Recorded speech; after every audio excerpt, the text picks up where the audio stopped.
So I just saw this video on YouTube called I'm Challenging You to a 75 Hard YouTube Challenge. And I watched her video and she was talking about like not overthinking things, not really maybe trying too hard to do it and not trying to like get somewhere quicker, faster, but more so like the act of the dedication, the consistency, and like being determined to do it and not really letting a lot of other circumstances like lack of equipment, lack of perfect lighting, lack of perfect subject, and maybe like not really editing it in how that might be kind of an interesting experiment. And I've been sort of thinking about a way to try to do something a little bit more casual on my channel, as well as combining the consistency element. I know I've talked in a couple of live streams and in a couple of videos this year about how my goal personally is to upload once a week, one video a week, and on top of that, to do one live stream approximately once a week. And this is just because these are things I enjoy doing. That's a level of consistency that is borderline basic. Like, you should be able to do that. And so when I see this 75 hard thing, doing it 75 days in a row and just doing like a little video that's more of like kind of a podcast and also not focusing on the perfectionism of the editing of all of the elements. I know for me specifically, a lot of times it feels like if I don't have my makeup done or if I'm not, like my hair's not done, I don't really feel the desire to like sit in front of a camera. And that's where I've like considered possibly doing podcast stuff. But I don't have like a firm enough idea. So for this 75 hard, I think what I'm going to do, just to talk about something every day and not have a script and not have something I feel like I need to have researched, I'll still do those kind of things, is to try out doing just like a fangirl rambling of the day.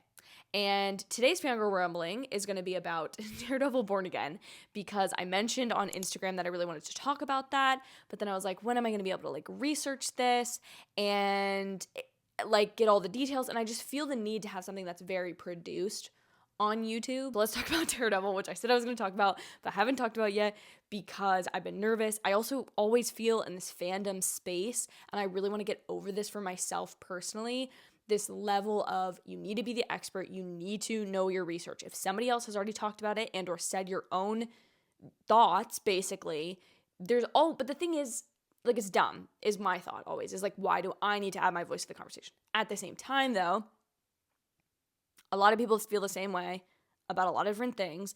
And in addition to that, there's always going to be somebody that's more eloquent. There's always going to be somebody that's higher edited, higher budget. There's always going to be somebody on YouTube that is like making the same content that I am making with an editor, with more time. Let's talk about Daredevil, is the point I'm trying to get to. I am so excited for Daredevil Born Again because of how much I love the character of Matt Murdock. I think the character is so well written and so well played by Charlie Cox.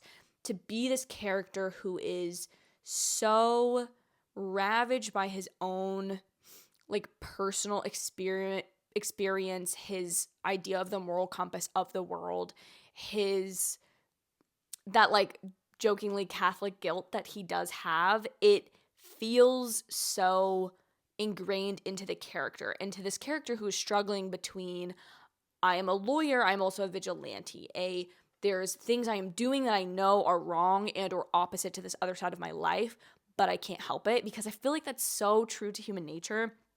And I've said this for years, but it's hard to properly articulate exactly how I feel it and I mean it. So maybe you'll just understand inherently as like a fellow fan. But it's the fact that these superhero stories for me have always been more interesting when they are about like human issues, like relationships on a team, relationships of yourself to your personal life, the worldly ideal of who you are versus like who you actually feel and what you actually feel you need to do. And when those two things are in conflict with like a secret identity or being, I don't know, like I have always loved that side of superheroes. And I think Matt Murdock, Daredevil, being a ground level, gritty superhero that is kind of full of some contradictions, but not in that cliched way, mostly just somebody who is driven by religion but is doing violent things. A person who is literally a purveyor of the law but is acting in a way that it's outside of the normal justice system that he like supposedly believes in. And I think it's just interesting because there are things like that in life where you're like, I firmly believe in this thing. However, I see how there can be exceptions. Like whether that's an ideal you have, whether that's like an experience, like we're all just, sometimes we can all just be hypocrites and we all try our hardest not to be. But I feel like that's what's so interesting about the character of Matt Murdock. And then specifically with Daredevil Born Again, the actual series itself, the Disney Plus Marvel version of Daredevil, I think Disney has shown, and you can say whatever you want about Disney in terms of like they've messed up Star Wars or they're ruining the MCU, which it's kind of always been under the Disney umbrella. So that one's a little bit harder to me to make that argument. But the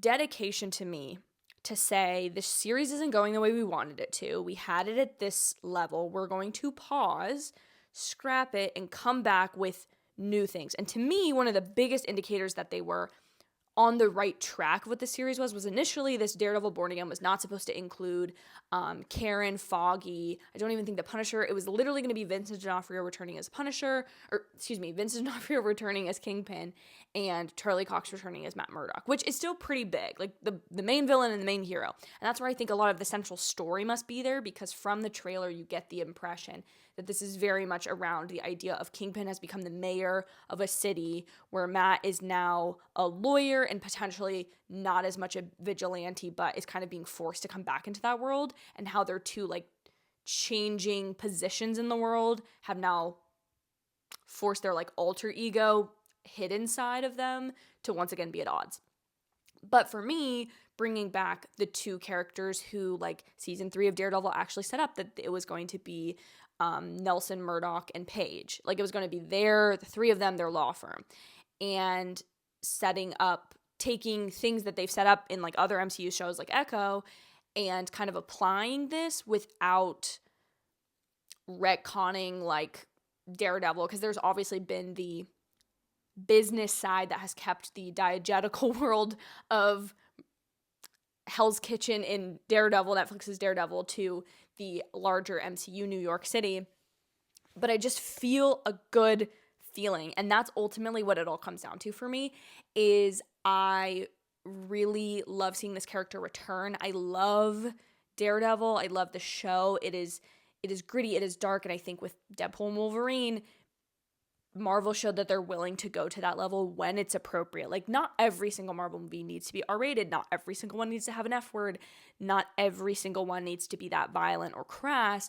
However, in, like, the Daredevil case, if this show is not violent or,